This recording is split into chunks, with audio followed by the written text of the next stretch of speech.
Hello, this is the Gemsbach, and today's topic is The Blob, a film directed by Irvin S. Yeaworth Jr. and originally released in 1958.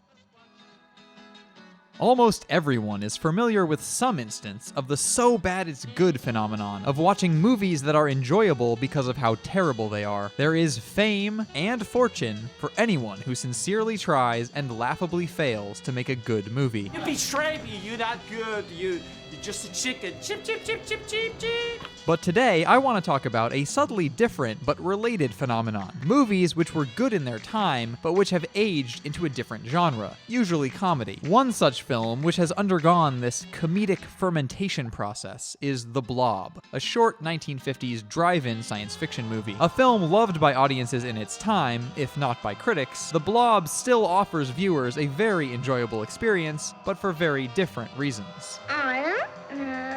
Has everyone in this fool town gone crazy?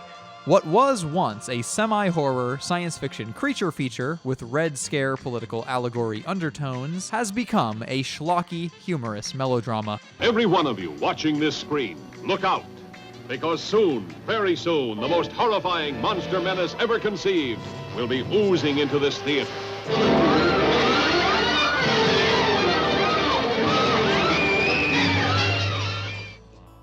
Open on an ordinary night in a small town in Middle America, where life is as you would expect it. Groups of 30 and 40-year-old teenagers compete in slow, half-block backwards car races. Cops shame each other for playing radio relay chess. Folks attend screenings of midnight horror movies being shown on inexplicably tiny movie screens. And drunken hillbillies poke meteorites with sticks. All is as it should be.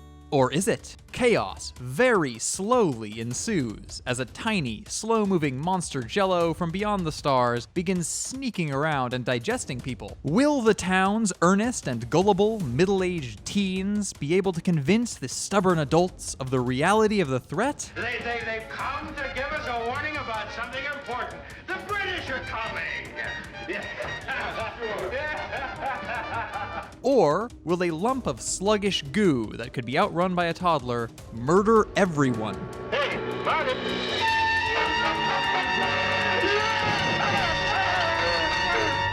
When it was released, The Blob was an independently made B-movie, not a big-budget studio release. It was originally used to supplement screenings of a movie called I Married a Monster from Outer Space, in drive-in double features and the like. But the ability of The Blob to attract audiences drove it into the limelight as a feature film. It's a serious effort to make a quality thriller, but its budgetary limitations can be felt in almost every scene, including a few filler sequences that feel clearly intended to pad out a 60-minute concept into an 80-minute film. When along comes Sergeant Burt. So Mooch tells him, we can't get it started, you know. He says, I don't care, you're blocking traffic, move it out of the way, you know. So then he gets out of the car, comes over to us, and he's helping us move Gig's car.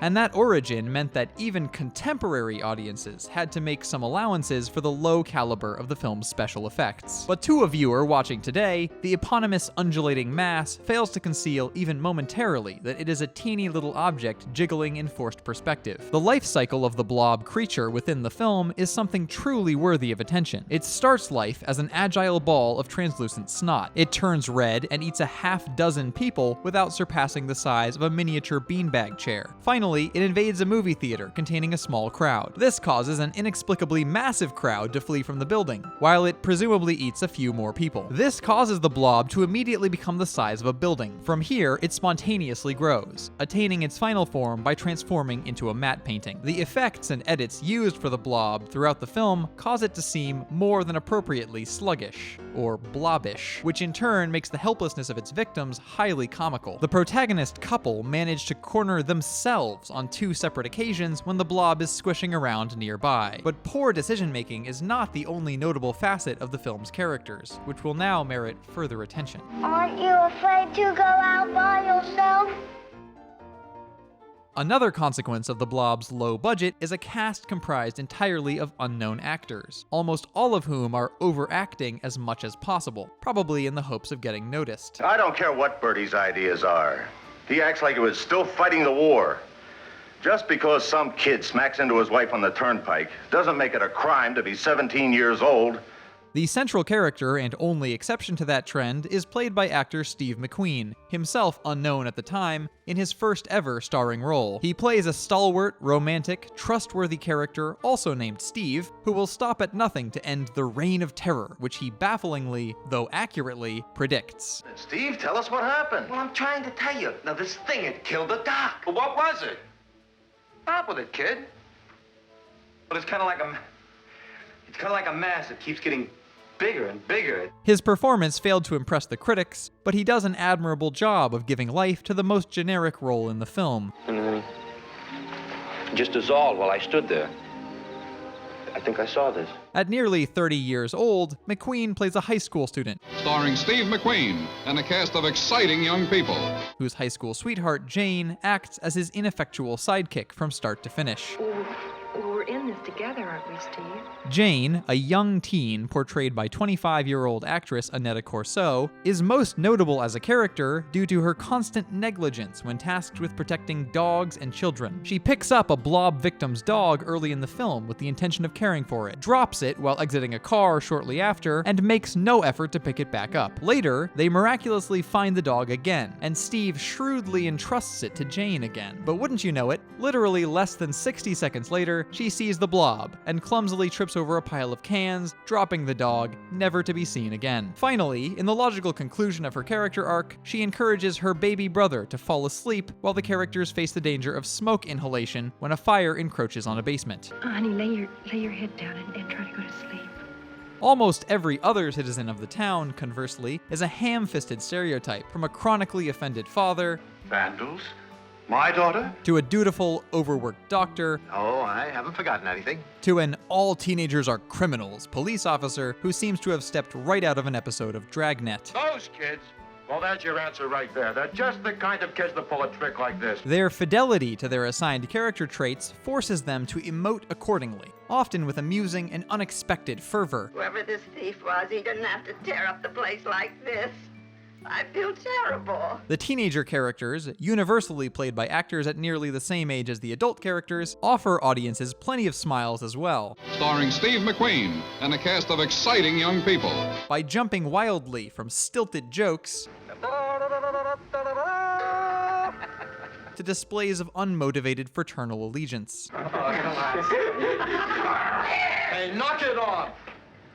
Go ahead, Steve. Some of the greatest and most hilarious aspects of The Blob, however, stem not from its plot, but from its style. It is a mostly typical example of a 1950s American science fiction film, replete with excessive dialogue scenes, overbearing symbols and metaphors, and dire consequences for youthful hijinks. Every kid in town in on this? There are examples of this era-specific style which have aged with some kitschy grace, such as the original The Day the Earth Stood Still, and some of the better episodes of The Twilight Zone. I believe you're going my way.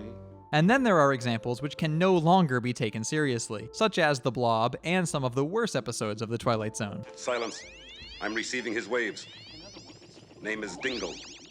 My personal favorite moment in The Blob occurs in a scene at the hospital early in the film, and is a result of the film style's most melodramatic tendencies. Doctor, I'm Try to afraid. stay as far away from it as you can.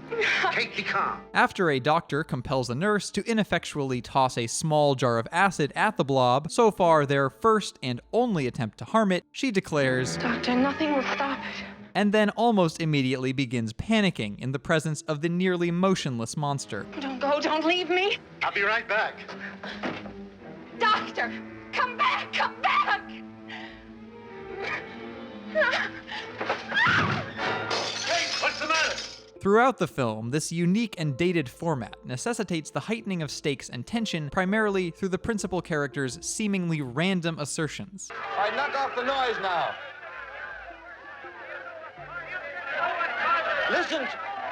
Listen to me. Now listen to me, everybody. This town is in danger. Now, several people have been killed already. Which are always later proven correct. This leads to no end of plot conveniences, which are sure to delight a savvy viewer. Dave, the theater. The uncanny ability of this sincere little movie to attract an audience has undoubtedly survived, as evidenced by the annual Blobfest event still held in its honor and by the Criterion Collection release it garnered. In this video, I have even left out a number of the delightful details of this old gem, especially pertaining to the climax and resolution of the story, specifically so that you can discover them for yourself. It's not a laugh-a-minute experience. Do I look like somebody's playing a practical joke? Am I laughing? I remind you that there is a bit of filler. Q to K2. Do I read you right? Q to K2? Roger. KN to KB5. But the Blob's slower and less humorous sections are heavily weighted toward the front, which means that it only gets more enjoyable the further in you get. I wonder where the little dog is. Yeah.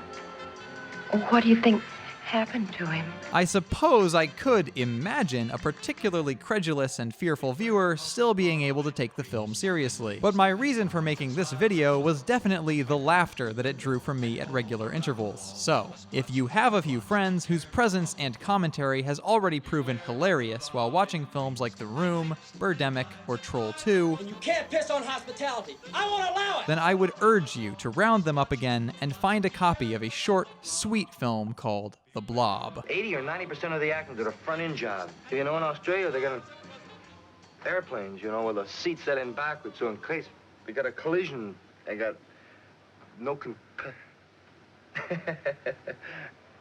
oh, no good, huh?